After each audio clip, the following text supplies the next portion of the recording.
All right. Video of Mia screaming. So, quick time.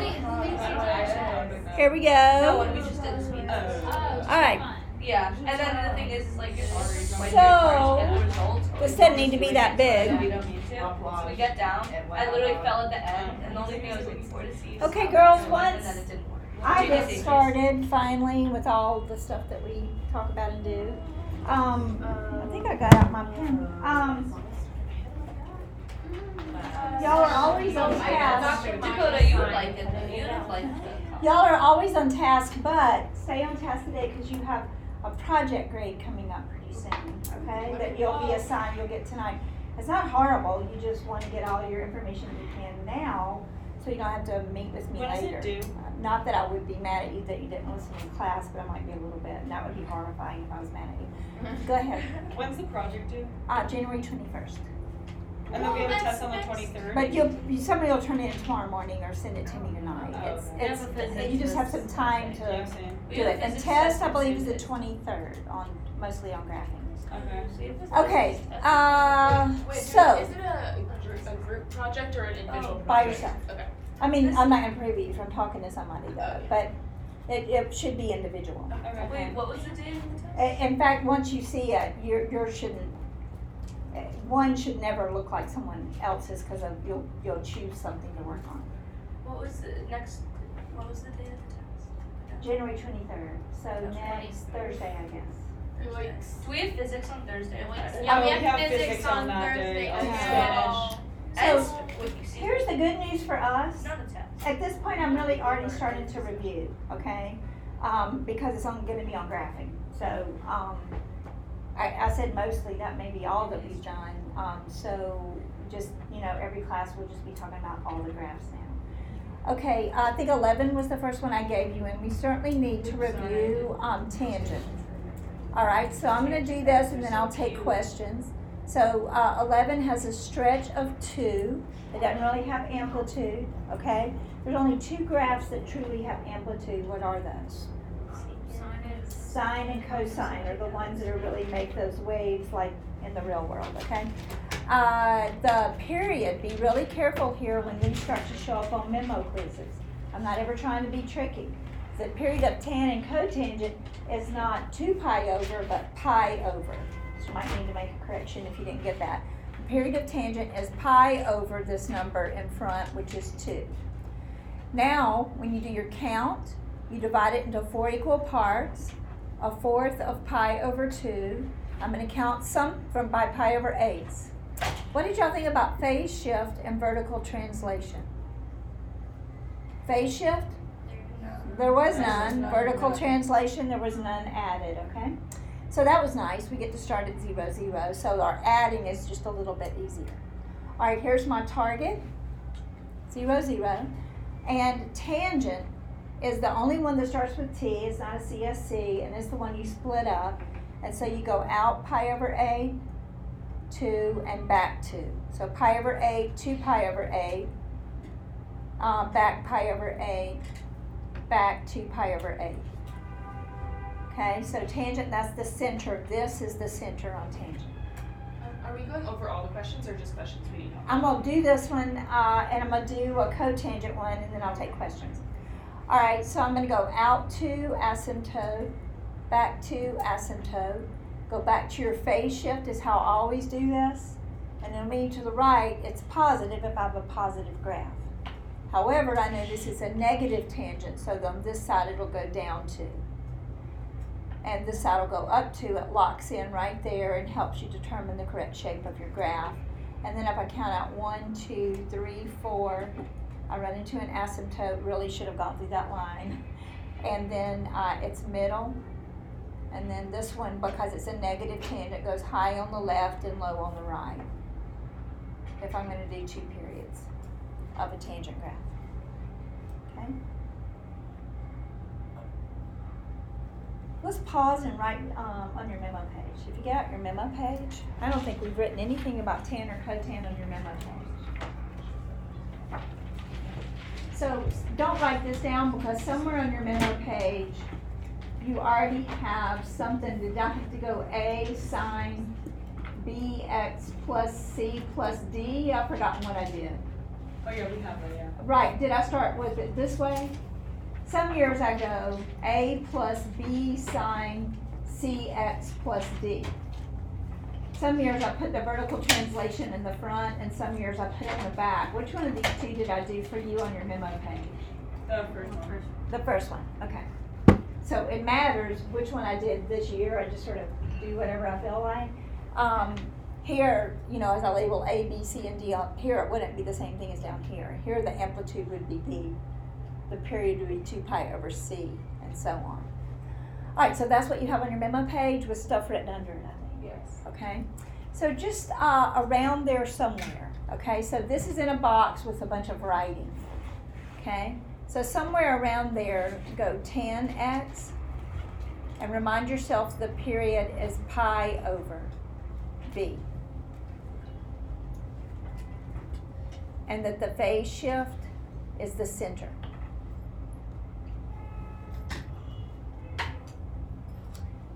And cotangent, the period is pi over.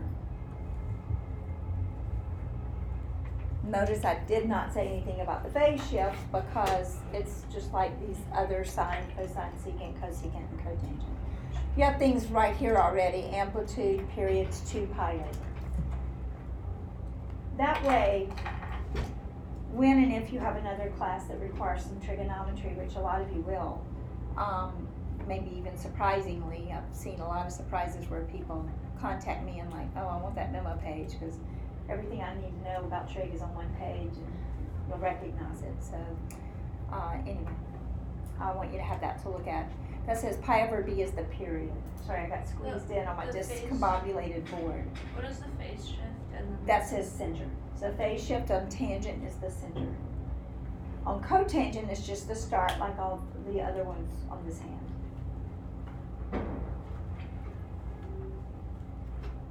So you already have this part on your memo page. Yeah. Okay. All right, I'm gonna do a cotangent graph, and then I'll take questions. I'm still confused on how to know if you go up or down. Let's take a slide to do that. Okay. Yeah. Okay.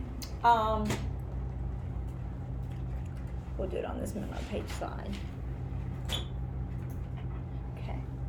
On all the CSCs. Okay.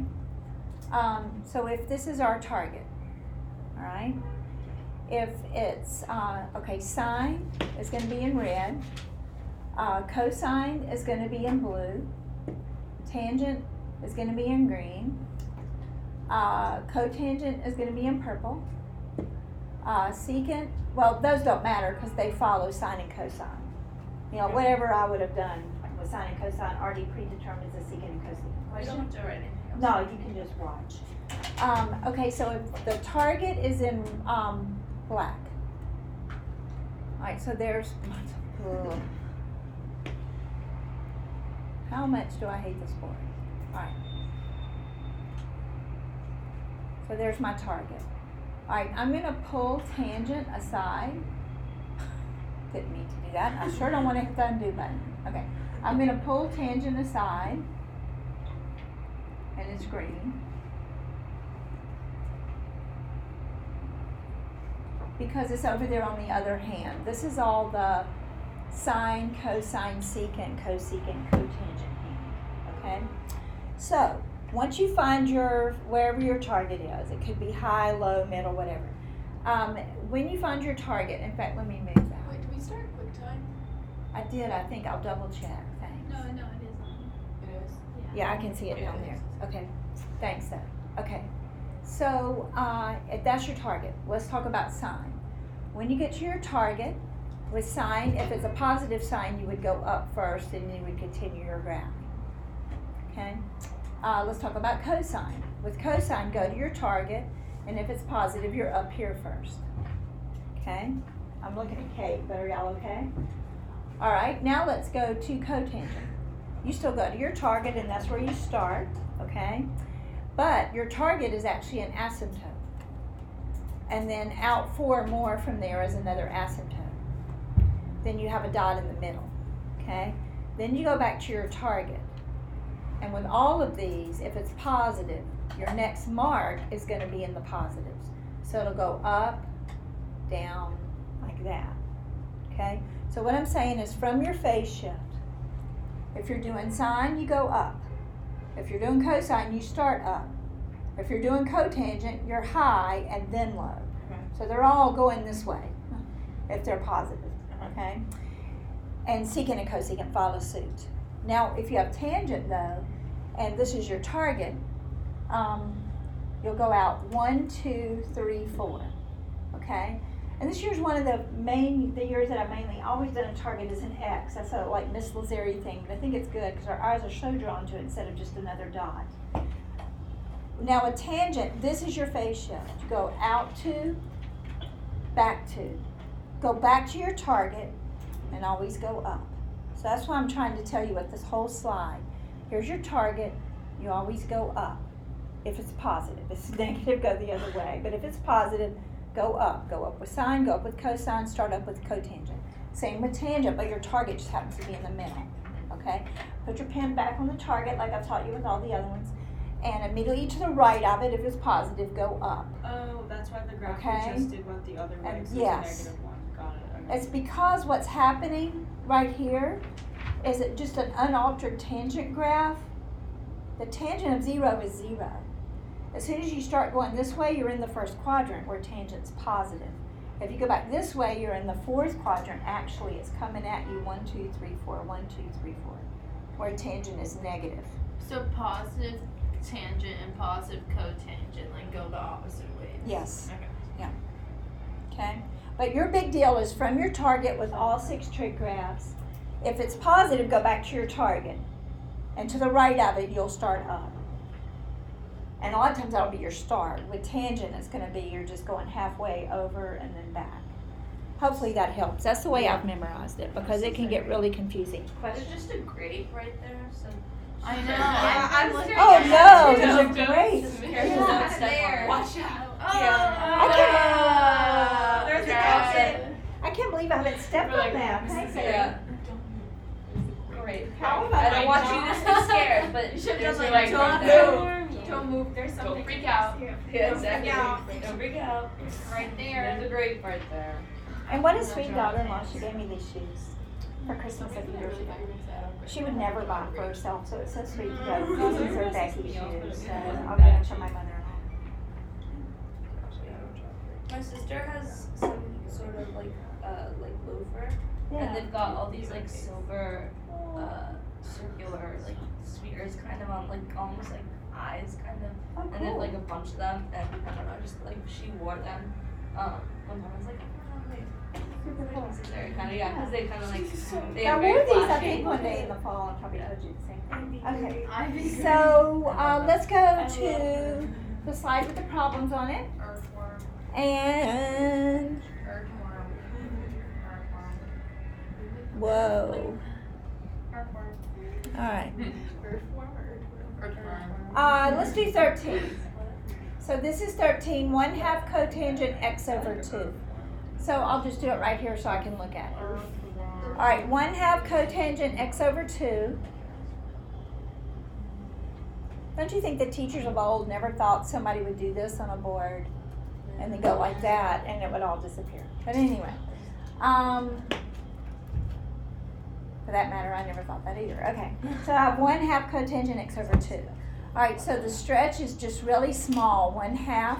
That means this cotangent graph's going to really come close to the middle, and that's a bit dramatic, but that's a real, like, not very big stretch, as opposed to something that might have a 4 in it would be much more stretched. So anyway, just to think about what's going on before we start our application problems. Period, be careful, is pi over 1/2. So you should have gotten 2 pi. The count is 2 pi over 4, which is pi over 2. Be sure you say pi over when I start to put these on memo quizzes. Phase shift and vertical translation, thank goodness, is 0. Not really a big deal though. We're good at adding wherever we start. So I'm going to add pi over 2. This is a cotangent graph. It's on this hand where I go out 1, 2, 3, 4. So I probably shouldn't have started way over here because I'll run out of board space that will work for me. All right, so here's my target, and I'm going to count out pi over 2, 2 pi over 2, 3 pi over 2, 4 pi over 2. With cotangent, you put an asymptote at the beginning and the end, and a dot in the middle. Go back to your target to make your decision. It's a positive cotangent, so the first thing I'm going to do is go up to 1/2.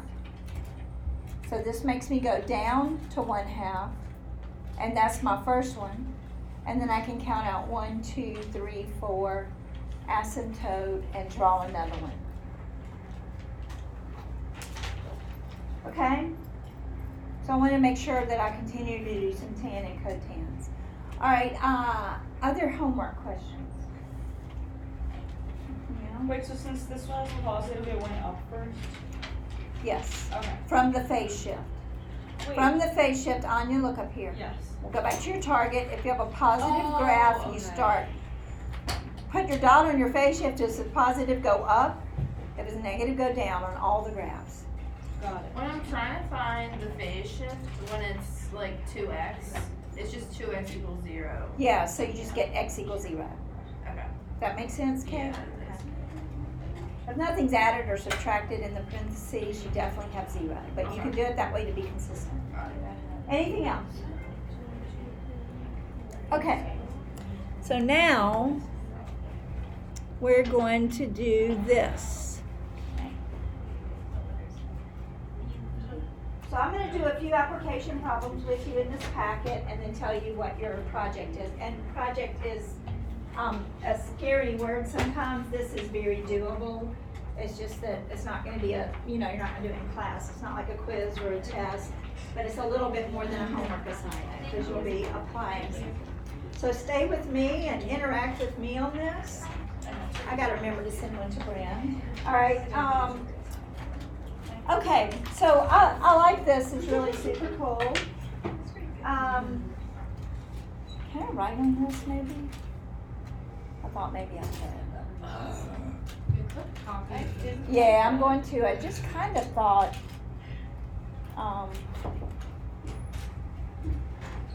that I could actually write on it maybe. Yeah. Hey, oh. Yeah, what happens is, here's where I'm at. What happens is when I'm writing on the notebook and I try to like go through here, see how it's like, I can only write, cause what? Oh, is that it? All this time? That's all right. Yeah. Okay, No. Full screen. so you're going to full screen? Okay, they've watched me fight with this all year long, like I just write in the middle. And so I can go, hi, Artem. It's a little bit off over there. Did I spell your name right? Oh, this is so wonderful. Thank you. Yes, we are so thankful. Thank you. That was so quick. Why did we do Okay. that so much sooner? I finally sent the email and here it was. That was pretty 2 seconds. Okay, so let me copy this. Okay, wow, all I had to do was that. All right. Okay. All right, super close attention.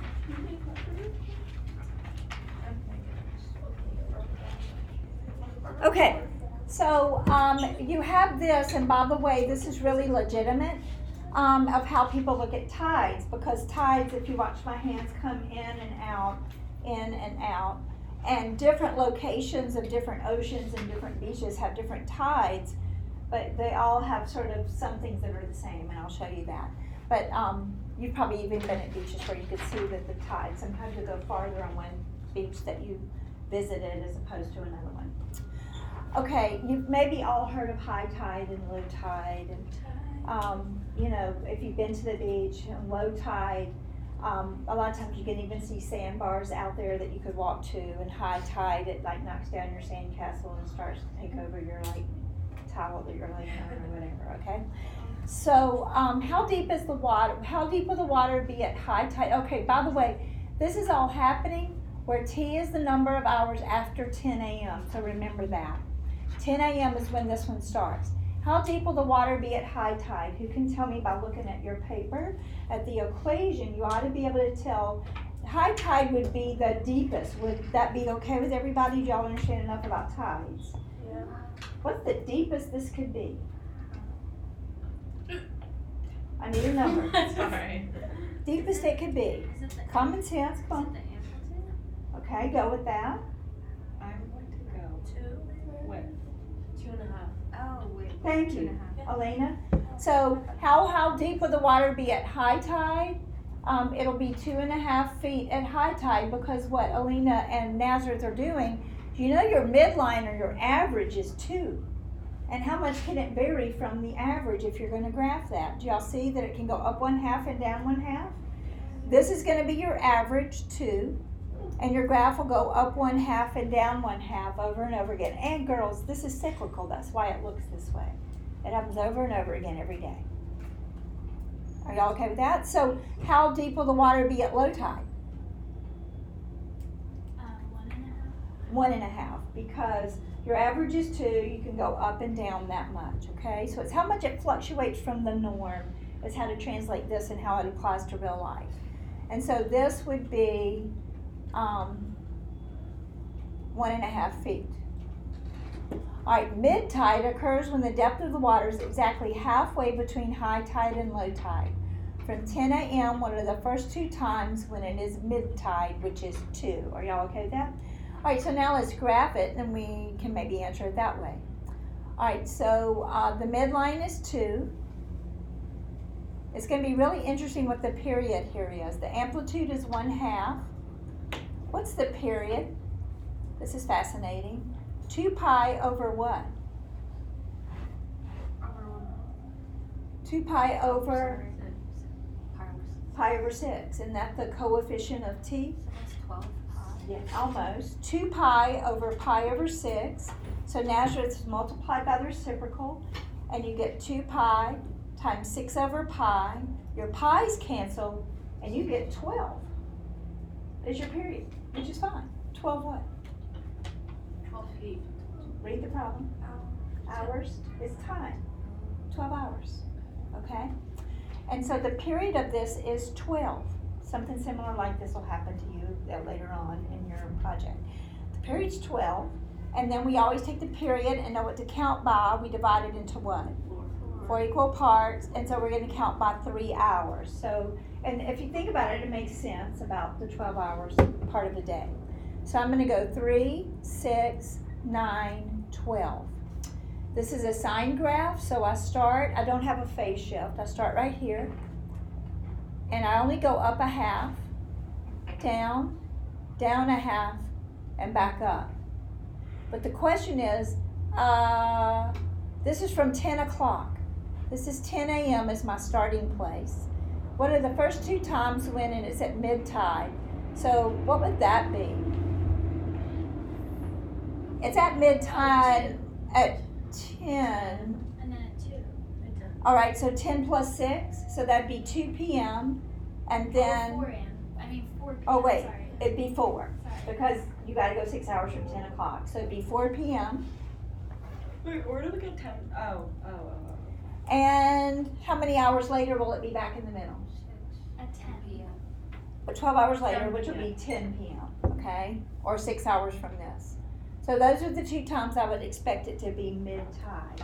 And you realize, I've seen applications of this even with cruise ships when they're trying to pull into a dock or land somewhere. It makes a big difference if it's low tide or high tide. There's some really bad accidents when a big huge cruise ship tried to pull into a place where it was low tide and they ran aground or whatever. So they watch this, okay? Yeah, also surfing. Like, Yeah, and surfing, absolutely. Yeah, I don't surf, but sounds fun. Okay. How many hours are there between 2 successive high tides? 6. Oh, well. Okay, when am I going to hit another high tide? 12. How far apart should those be? Somebody said it. Shouldn't everything important be 12 apart because that's the period? Yes. Do you see what Nazareth's doing? Like, mid-tide happens 12 hours later. High tide is going to happen 12 hours later. That make sense? So how many hours is there between two is 12 hours. How many of these tide cycles are there in a 24-hour day? Two. And then I got curious because I always like to make things very realistic. I love when we really apply math. So I just got curious while you were taking your quiz. Sorry, I don't have any idea if there's something you shouldn't see here. I just Googled how many tide cycles are there in a day. And Twice. There's just two, yeah, in fact, actually when I pulled it up, it just said two, but then I expanded it. So these two bulges explain why there's two high tides and two low tides. I thought, cool, our problem is very realistic. Okay? Because we would have two high tides and two low tides in a 24-hour period. All right, and then the last one. So the fishing, they have like specific Um, times to go fishing. There's a rock shelf near the pier that is only safe to visit when the depth of the water is 1.75 or less. All right, so watch this. This is where I would use my calculator.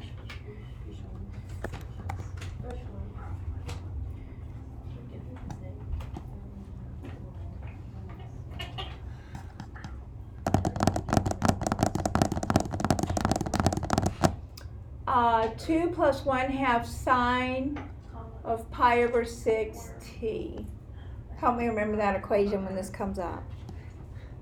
All right, watch this, girls. Let me clear this out. All right, so I'm in radians because it says pi over 6. So I'm going to say 2 plus, I'm going to use 0.5 for 1/2, sine of pi over 6. And I'll just use x. I don't have to use t. Now I have no idea what the graph's going to look like. It's not what I want, okay? So window, I'm going to go from 0 to 12. And that'll make more sense to me. Isn't that what I'm looking at from 0 to 12? Yeah. All right, the midline was 2. Remember that? So I can actually see the midline 2. It's only safe to try to go to this rock shelf when the water is, what did it say? The rock shelf near the pier is only safe to visit when the depth of the water is 1.75 or less. Look at my picture here.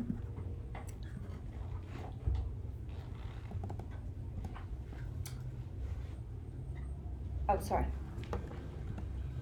Alright, so now I'm going to go to y equals to while I'm on my knees. I could punch it up there. I'm going to put in 1.75.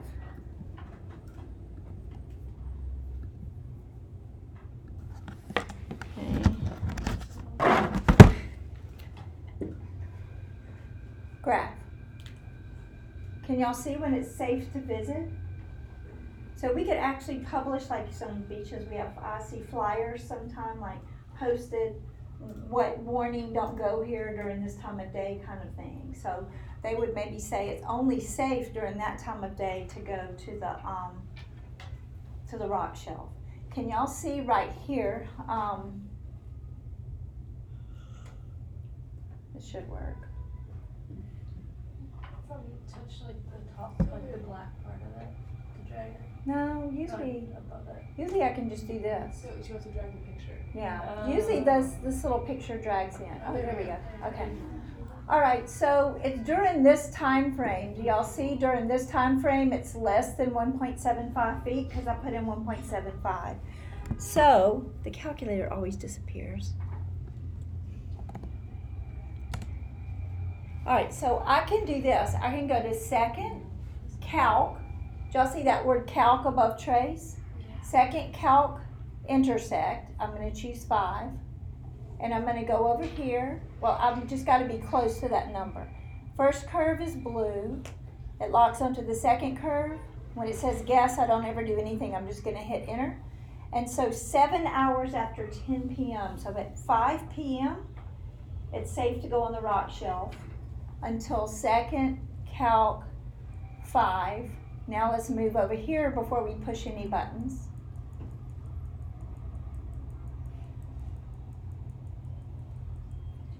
enter, enter, enter. 11, so 9 p.m. So you could go from 5 p.m. to 9 p.m. to the rock shelf. Another one's probably in the middle of the night, so I don't know if the beach might be closed at Yeah, that I time. found a surf report of the tide. Oh wow, look at this. Show, turn around, what is this? Well, I'll be damned if that is Rockaway Cassandra. Beach. This is Rockaway Beach. We're gonna do something similar to what you just did. We should all go to Rockaway Okay. Beach as Do y'all a see class. her? And I mean, she's not trying to do Let's go math surfing. there. That's just something that surfers I think it'd be a look really at, I good guess. And there's like future predictions too. Yeah, which they use trigonometry to do. Yeah, there's a lot. Awesome, lots of trick, fantastic. Okay, let's go on in our little packet. All right, so on the next page.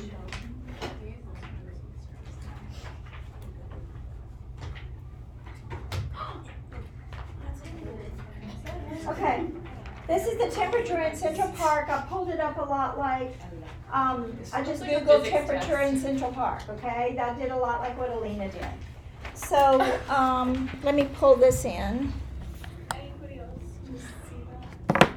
Kate took my pencil off my Kate, desk. y'all don't bully each other. Don't take it. On the floor. Say sorry. Kate took my pencil. She threw it on the floor. You did She it grabbed it off my first. desk and You just did it threw first. They could have just took my paper away too, guys. And Anya can seem so innocent, I bet.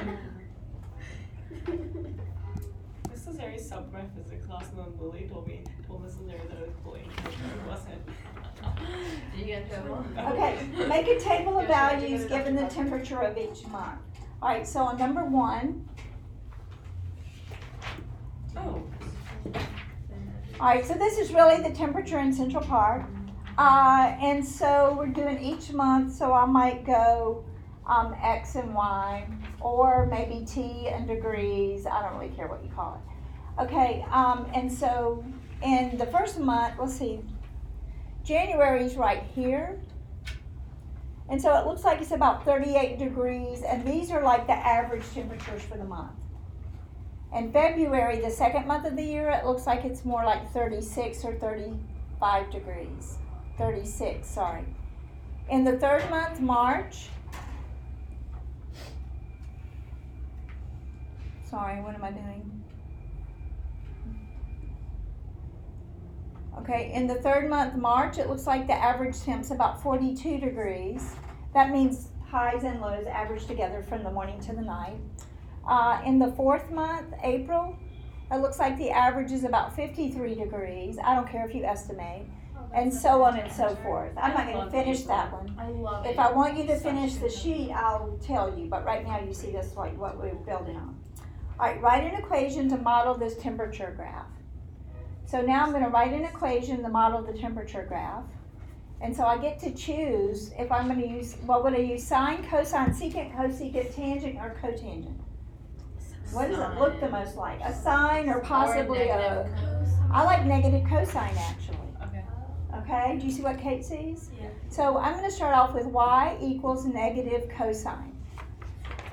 Okay? Now the low, it looks like to me, was about in February at about 35 degrees or 36 degrees. The high looks like the average high in the summer is about 87 degrees. So how can I find the vertical translation? How can I find the midline? I need the midline. Do y'all see what I mean? Okay, I need to know this graph has been shifted up. We don't live in Alaska where it's 0 degrees, it goes under and over that, okay? average of those two. So I'm gonna add these together and divide by 2, and that'll find me my vertical translation. What is that? 35 and 87, 12, 112. 112 divided by 2 is 56 degrees, which I bet if we look up online, the average annual temperature of New York City is probably around 55, 56 degrees. All right, so I didn't slam that in there in a very good place. It looks like the midline's about right here. Okay, so I'm gonna say 56 minus cosine. Now how am I gonna find my amplitude? This is 56 degrees, that's 87. This is 56 degrees and that's 35.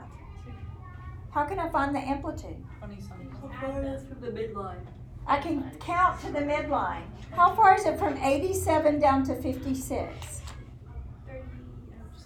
31. Did I do that right? How is that October? It is not necessarily. Yeah, that's right. Okay, Yes, it is. it's the high and low. Like Dakota, like when it's cold in the morning and warm in the afternoon, it's the average daily temperature. I know, but it's weird. It's weird to think of October as in the 70s. Yeah. About literally this weekend. Yeah, I know. Yeah, but it that's was literally 60 degrees. I should get the same number. 87 minus 56. Is that 31? Yes. And what's 35 and 31 is, I've done something wrong here. I apparently can't add. Oh, this is 122. I'm sorry. So sorry. That's 122.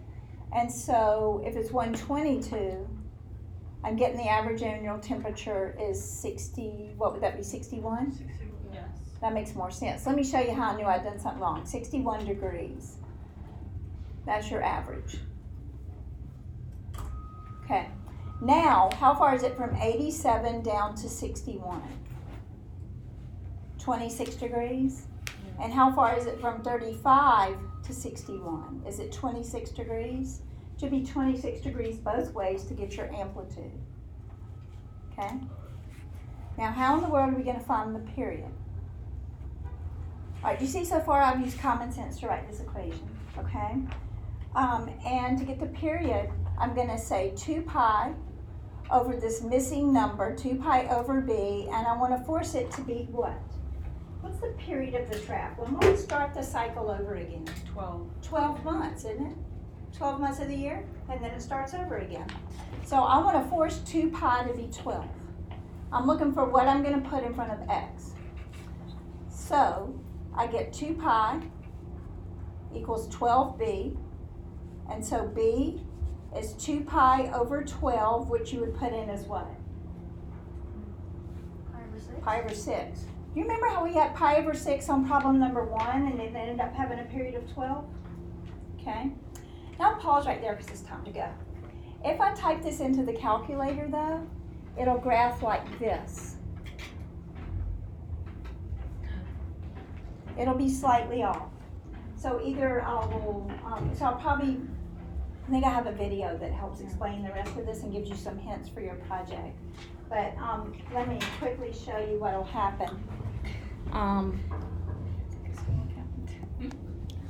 I tell you what, let me just delay the project and I'll switch your homework a little bit. I'll give you just a few, I'll tell you what, do this. For your homework, finish the packet.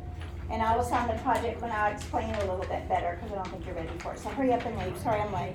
I'll post the homework, but it'll be to finish the packet, okay? It'll help you, well, I'm sweating. It'll help you when I finish explaining exactly what you'll do. So just don't worry about it for right now. Wait until, right, I've already posted the homework, I think. So anyway, wait until you see capital updated before you actually click on assignments, or because you'll be looking at an old assignment. I'm going to change it in like 5 minutes or less though, okay? Thank you. All right? Thank you. It'll say updated, so finish